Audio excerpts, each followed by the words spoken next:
Está gravando.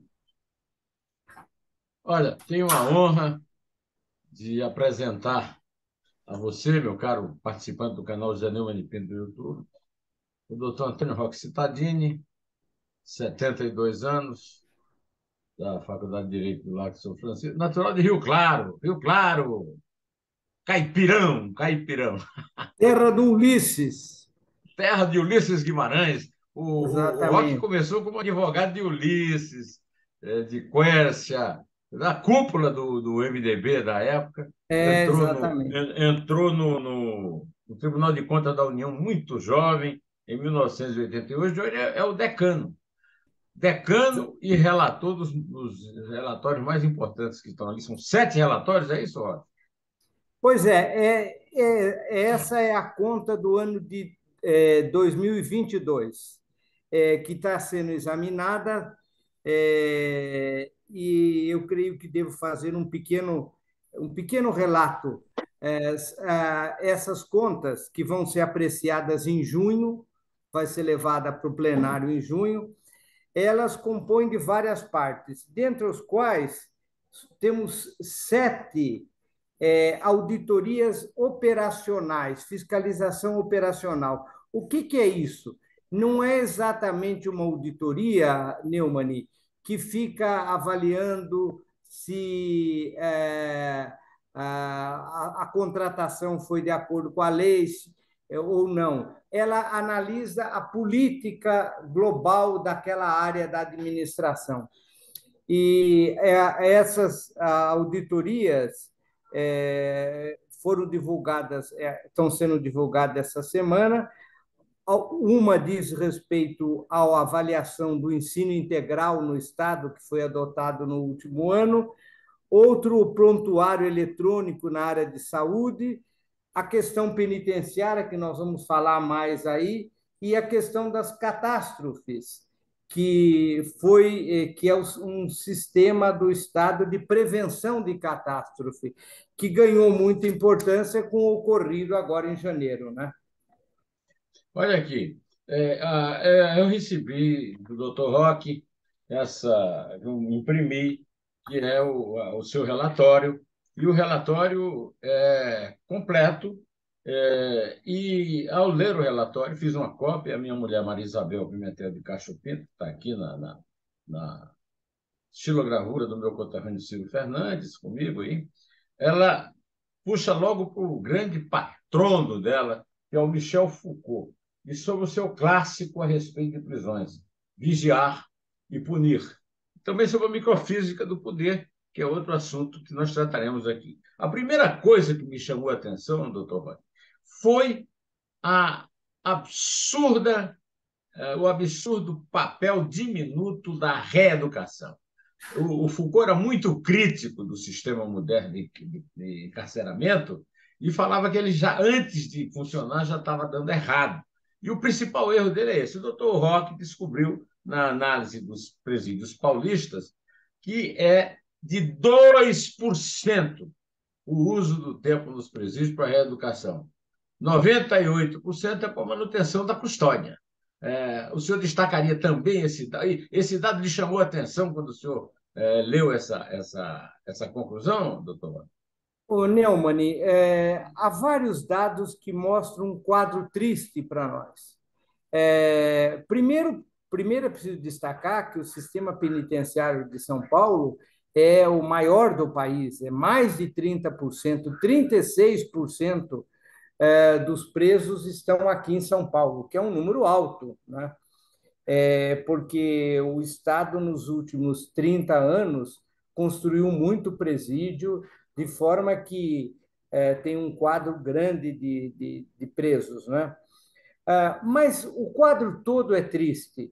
A primeira, que várias coisas podemos destacar. Primeiro, a população carcerária é quase que inteiramente de jovem. Quer dizer, nós estamos perdendo uma parcela enorme da população de jovens que são encarcerados.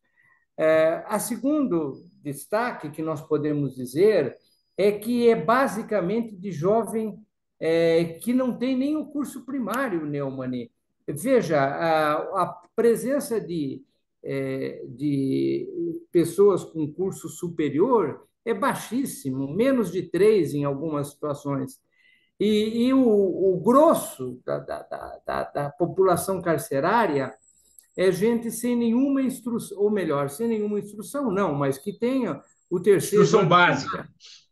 Não tem o primário ainda básico, né? Então, de forma que é um quadro muito triste. E esta auditoria deu um raio-x de como está, como estão como está o Estado atuando aí, inclusive apontando deficiências, né, Neumann? Você vê que até hoje não conseguiram bloquear celular, praticamente. É uma coisa que eu ia chamar a atenção aqui também para os nossos participantes aqui da nossa conversa. É isso, o Dr. Roque, no seu relatório, demonstra uma coisa absurda. Como é que, em plena tecnologia, não se consegue bloquear celular? E isso permite, se o Dr. Roque me permite fugir um pouco do assunto do relatório dele, mas permite explicar esse novo crime que se comete em Natal, que é o crime comandado da cadeia, mas realizado na rua. A vítima é o cidadão e o bandido que faz o crime está na cadeia, protegido pelo É, Estado. porque veja só, não é só o problema de bloquear o celular, o programa de raio-x para vistoriar na entrada não está completo.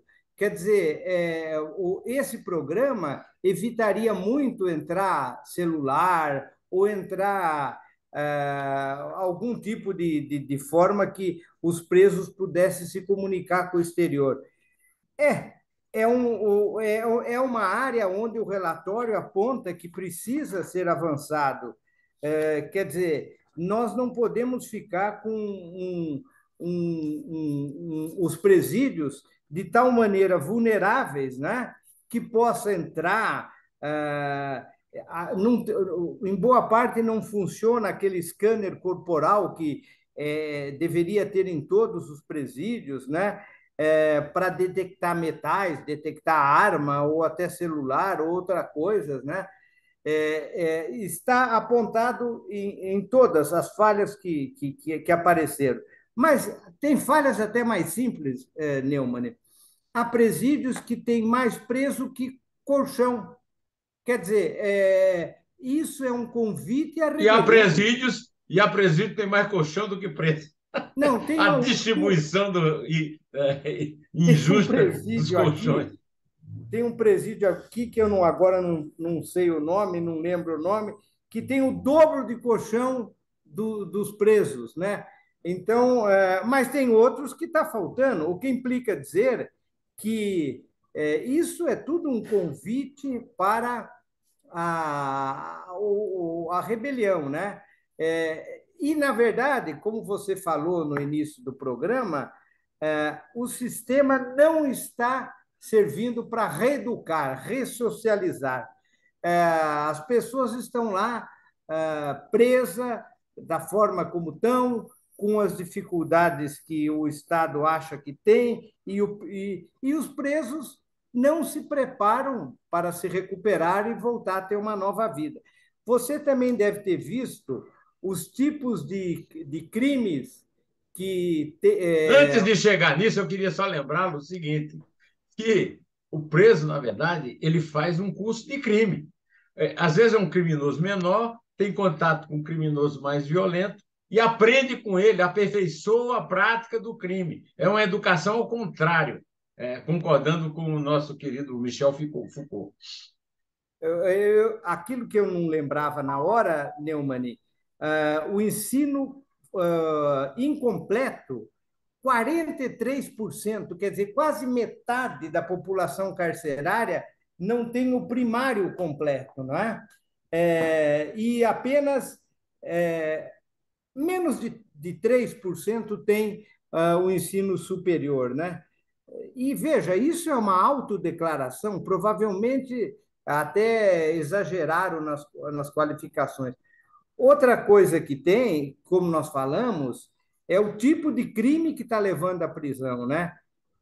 65% praticamente é tráfico de drogas e coisas afins.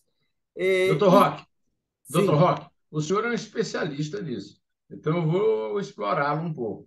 Não seria o caso de uma reforma penal, não há porque dúvida. os presídios no Brasil estão cheios de criminosos menores aprendendo a ser criminosos piores. Então, não é o caso de discutir essa questão E outra coisa, né? Outro número terrível, a porção absurda de presos que já cumpriram pena, de presos que não têm direito sequer um advogado público e que estão lá mofando na cadeia e criando um problema maior de superpopulação presidiária, né? Nós temos insistido muito, eu pessoalmente, em várias oportunidades com a Defensoria Pública, que ela entre na cadeia e veja o caso de cada pessoa que está presa. Porque a queixa de todo preso é que, bom, primeiro é que ele não cometeu o crime, mas isso não é para se discutir, porque ele está lá por uma sentença. Mas ele tem direito a vários tipos de punição, inclusive a prisão aberta, a prisão.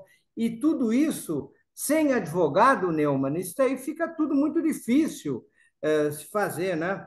Mas veja, o que eu estava querendo falar sobre o tipo de delito que leva ao crime é que poucos são os delitos de violência e menor ainda Qual é a os porcentagem? Qual é a porcentagem é de delito de pequeníssimo, violência? é menos de 3% aqui está na verdade, e também os crimes contra a administração pública são baixíssimos, 2,3. Quer dizer, as pessoas estão, os presídios basicamente é de gente que ou é pequeno, eu diria que é pequeno traficante, porque não dá para ter tanto traficante grande assim, né? Tráfico de droga, né? E roubo. É, Furto comum, coisa furto pequena, comum. ladrão de galinha, como se diz na gíria, Ladrão de bicicleta, vamos para ser um pouco mais moderno. mais moderno. Mas a verdade é que você colocou dizendo o seguinte: será que nós estamos no caminho certo? Não, não estamos. Por quê? Primeiro, o Estado está gastando muito. Você sabe que cada preso custa para a administração pública de alimentação por volta de 3.000, 3.200, Neumann. É um custo alto. E, no entanto, nós precisamos. Neumann, eu sofri aqui um ataque Da Nina. das minhas cachorras É. que As estão cachorras estão revoltadas com ciúme da sua conversa revoltadas. comigo. Vamos É continuar. que eu estou falando muito. Mas veja, na verdade, não está rendendo, o Estado não está reeducando, o Estado está gastando muito e o Estado está gastando de forma ruim. É, todo mundo fala, o preso tem que trabalhar, como se o preso fosse preso na cadeia, trabalhasse e ele mesmo se alimentasse. Tirando o Stalin, que fez isso, mas o Stalin não fez para recuperar ninguém, o Stalin fez para todo mundo ficar lá dentro mesmo. Não é muito fácil você ter presídios com trabalho, porque o trabalho não é para ele ficar rico no trabalho, é para ele se ressocializar, é isso, né? E não outra coisa. Vamos com a colaboração, ou melhor, o atrapalhamento aí da Nina, a cachorra do doutor. Eu quero saber outra questão seguinte, professor. Uma outra diferença enorme que eu achei foi a questão dos negros, né? Sim. 60, com 60 e tantos por cento de negros nas 62. cadeias, 40% na população. E O veja sistema só, presidiário é racista? veja, o número indica que sim, Neumann, porque 62% são negros e numa população que tem menos de 40% do negro. Quer dizer, os negros estão indo mais para a cadeia. Obviamente, nós sabemos que não é porque eles cometem mais crime, é por causa de um racismo, que aí eu já não quero entrar nessa discussão, mas é um racismo que existe na sociedade, né? Infelizmente, né? A conclusão desse trabalho, Neumann, é que o Estado gasta muito, gasta mal e não recupera. Você disse há pouco que a única universidade dos presídios é a universidade que transforma um pequeno criminoso num criminoso contumaz. É isso, infelizmente, e é isso. O que nós queremos estimular com essa auditoria é, primeiro, que o governo corrija o que tá errado. Por exemplo, não tem porquê não ter raio-x e scanner corporal em todos os presídios, para impedir a entrada de armas e outras coisas. Não tem por que não bloquear o celular, não é? Então, o Estado precisa gastar melhor. Essa coisa de colchão que nós falamos, o Estado precisa gastar melhor. Mas, no fundo, também nós precisamos refletir se estamos fazendo alguma coisa certa na área dos presídios, que é uma discussão muito grande no país inteiro. Mas você sabe, há quase que uma obsessão da sociedade dizendo que tem que prender mais, tem que prender mais, tem que prender mais.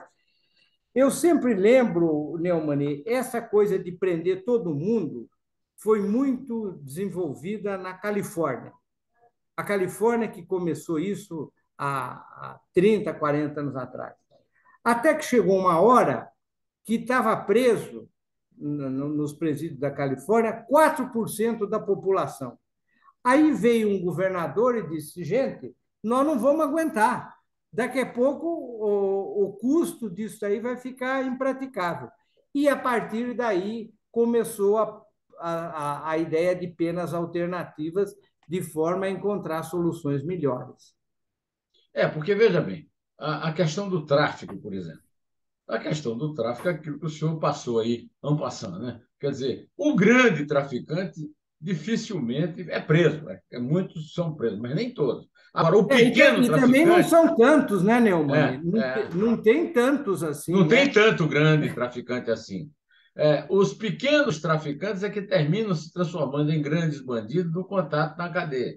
Então, talvez seja o caso daquilo que a gente já chegou a aventar aqui, a possibilidade de uma reforma penal a respeito da dosagem das penas, do cumprimento de penas por pequenos traficantes, né? Batedores de carteira, praticamente, enquanto isso o grande tráfico continua à solta, né?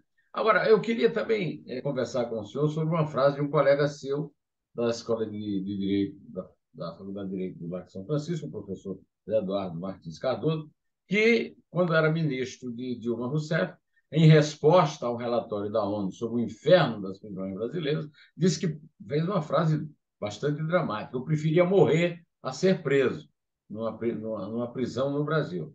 E hoje nós temos até o seu relatório é sobre, como o senhor logo no começo frisou, um sistema prisional não tão infernal, né? Mas o segundo coronel Zé Vicente da Silva Filho, que foi secretário de Segurança Pública, numa entrevista aqui também, os piores presídios do Brasil estão na Bahia, no Ceará, basicamente, ali no Nordeste, e no Rio Grande do Norte, onde agora aconteceu esse episódio todo, né? Quer dizer, há também isso, presídio sem colchão, presídio sem água sanitária para limpar banheiro. Quer dizer, o inferno que é o presídio brasileiro. Como é que resolve isso, doutor Roque Stadini? Neumann, você falou bem a respeito dessa questão daí do Rio Grande do Norte. A informação que nós temos é que os presídios lá são horríveis, de todo lado. Todas as informações são de todo lado. Aqui, você tem presídios melhores e piores. Alguns até com uma razoável gestão, outros muito ruins. Mas eu diria que está certo o coronel que te falou. Aqui o Estado investiu muito, então, de uma certa forma, atenuou isso daí. Agora, você tem razão quanto a outros, especialmente os estados aí citados. São presídios horríveis. E qual é o dano do presídio horrível? É que ele revolta o preso, revolta a família do preso, ele revolta o preso, revolta a família do preso e joga o preso no crime maior, porque ele se vê sem saída.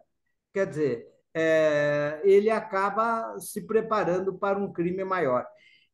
Agora eles têm 15 dias para responder todas as indagações dessa auditoria, que são muitas. Nós estamos comentando algumas aqui, mas outra.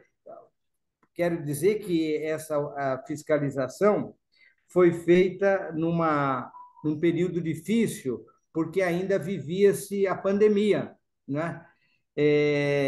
Que foi razoavelmente bem enfrentada pelo sistema aqui, de presídios, né? Todo mundo recebeu vacina, tal, de uma certa forma ajudou. Agora, você tem razão. É preciso uma reforma penal que repense a questão, porque as penitenciárias não há nenhuma expectativa de que elas se transformem. É, o que não quer dizer que seja um problema só no Brasil, né, Neumann? Nós Sim. sabemos que um problema. É um problema do sistema prisional no mundo. Daí a gente citar aqui o Michel Foucault, né? Vigiar e punir. Né? Eu só não cito Michel Foucault, porque senão daqui meia hora começo a me atacar na internet, porque ele tem um grupo aí que acha que ele defende criminoso, o que não é verdade. Ele defende um caminho novo da pena, né? Mas Pois as é. pessoas Ó, acabam.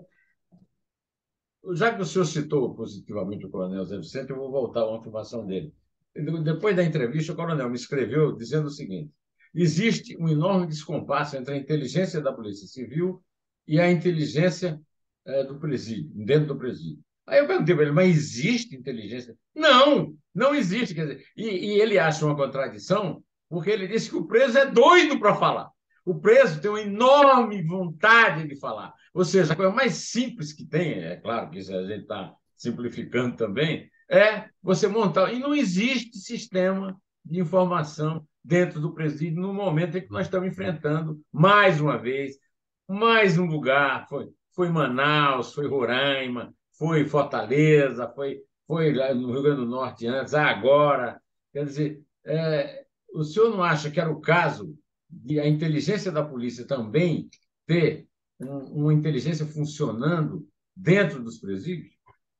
Olha, Neumann, eu acho que sem dúvida seria relevante. Agora, o Estado precisa prioritariamente se preparar bem. Isso que você está falando, por exemplo, vistoria de visita na entrada. Se você tiver esse caso resolvido, você resolve metade dos problemas de crime comandado de dentro das cadeias, que é algo. Bloqueio de sinal de celular.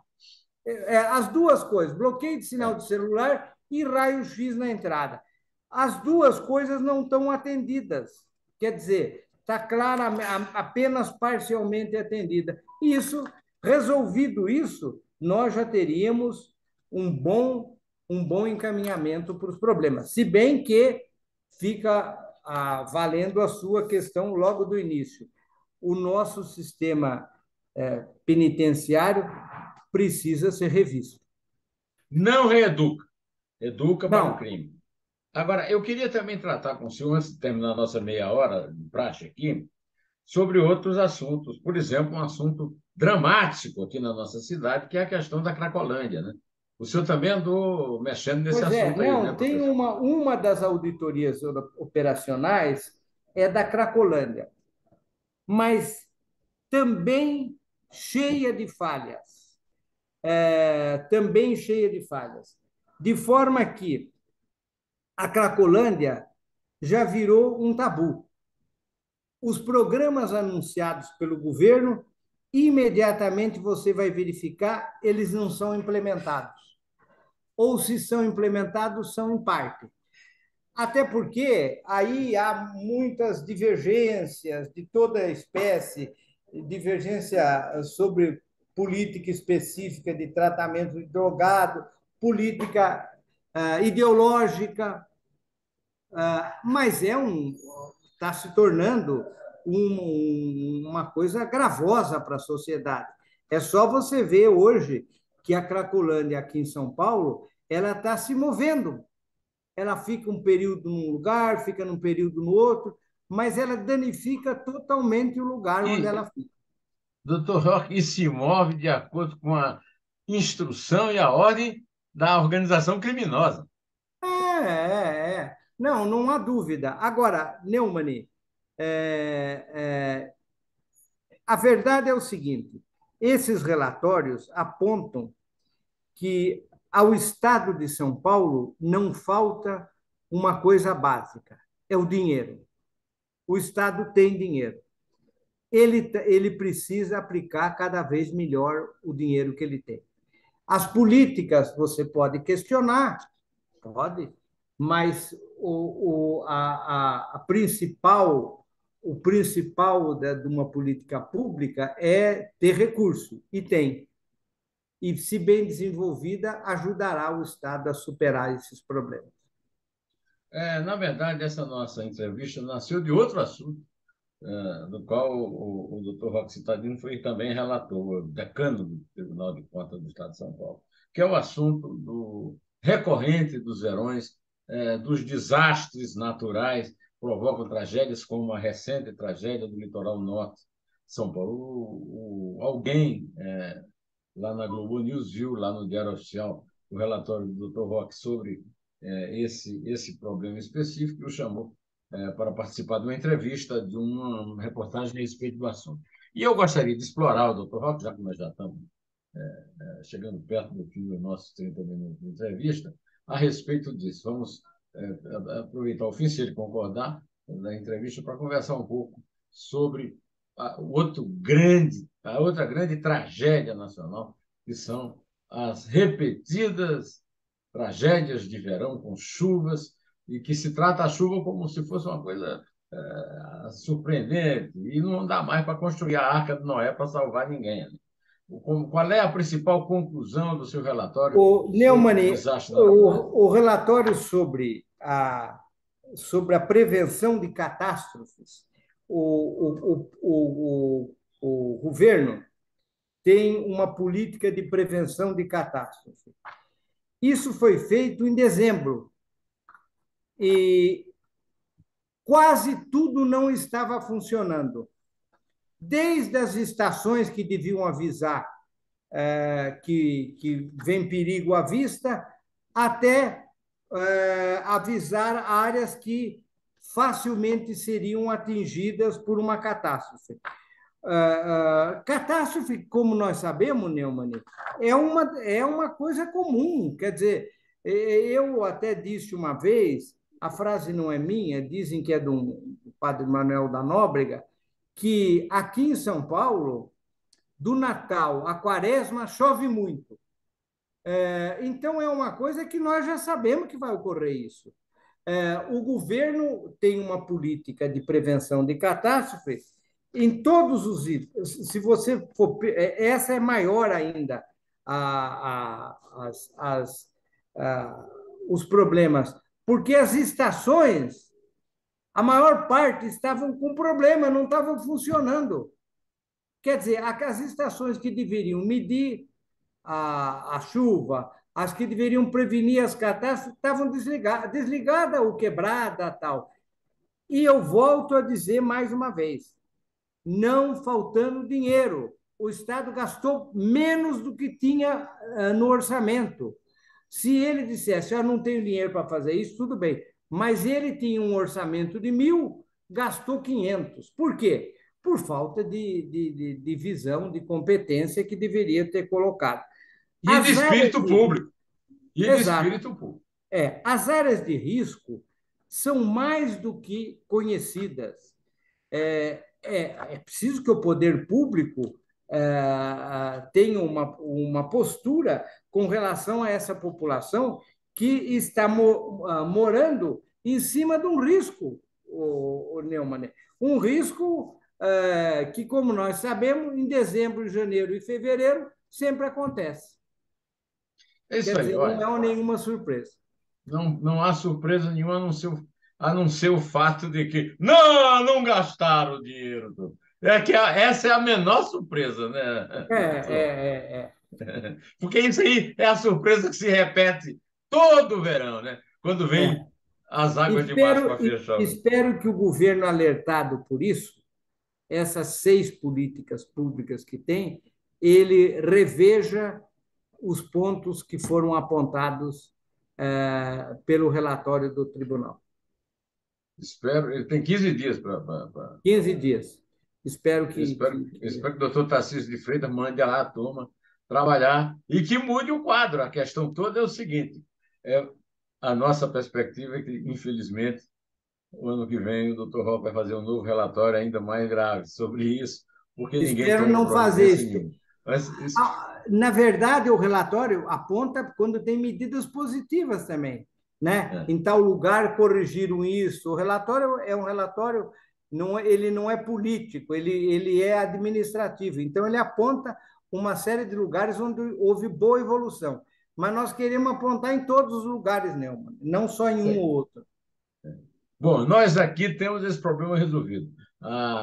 Sempre que a gente precisa falar de coisa importante, o decano do Tribunal de Contas do Estado de São Paulo, é, o ex-advogado de Ulisses Guimarães, doutor Roque Cittadini, lá da terra do doutor Ulisses, ele é patrício do Exatamente. doutor Ulisses, é meu amigo, está aqui, amigo do povo paulista, está aqui sempre pronto a nos esclarecer, como acaba de fazê-lo. Muito obrigado, doutor Roque.